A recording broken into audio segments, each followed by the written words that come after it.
In this demo, we are going to explore adding a very simple yet effective means of parallax on your page. Now, there are some really sophisticated parallax examples available.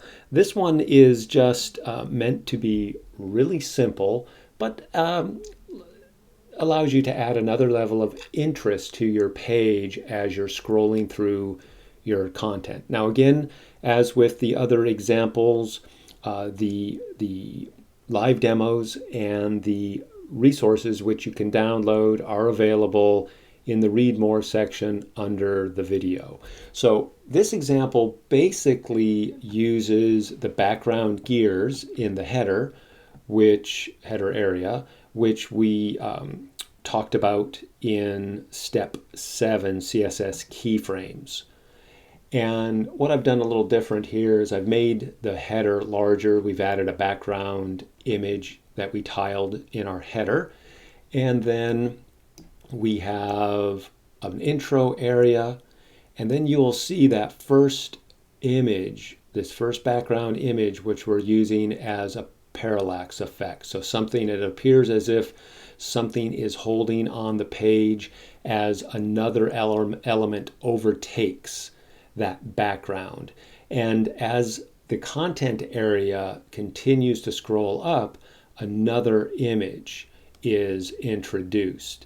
And then we have another content area, another image, content, and then finally what would be our last parallax image. And then our content area comes to an end.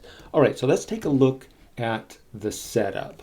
Now, this is actually pretty straightforward. You'll notice here's our header, and inside our header we have our div with our background image and our gears, just like in step 7 for the most part.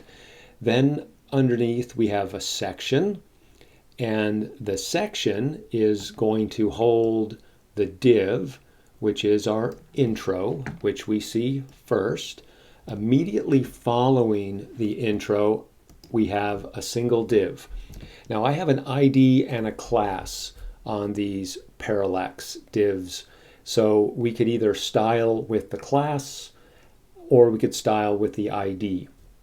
If we style with the class, we could use the ID as a jump to if we had a navigation menu and we wanted to jump down to a particular part of the page.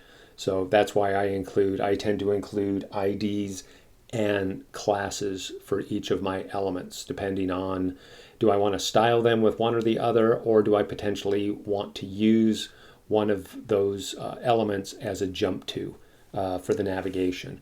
All right, so you'll notice div ID parallax divider 1, because I'm going to have different parallax dividers and I want a different image in each one. Now, there's other ways of doing that. That could be more modular, but this is a really easy way of going about it. Following the parallax divider, we have a content area, and we're going to call out X amount of height so we can establish as if there were some content inside. I'm following with another div we'll call parallax divider 2, then content, another div, content, another div, and then finally our footer. So we have a few divs that are going to hold what will be our parallax effect image. So now if we scroll up, here are the parallax dividers. You're going to call out position of relative, and then of course the content areas, which will be of above and below the parallax dividers, will be position relative. So all of your content will stack up on top of itself as if in the normal flow of the document. We'll set the width to 100%. You'll set the height to whatever you want, depending on how tall you want the parallax effect area to be. Then we're going to load a background image. I'm going to tell this image to have background size cover, so it's going to stretch the image all the way across the entire width. And then background attachment, this is where the little magic part, it's pretty simple. We're going to tell the attachment to be fixed. And it's pretty much the same thing for each of the dividers. I'm keeping the heights at 300, but you can, again, you can vary the heights. I'm loading in different images.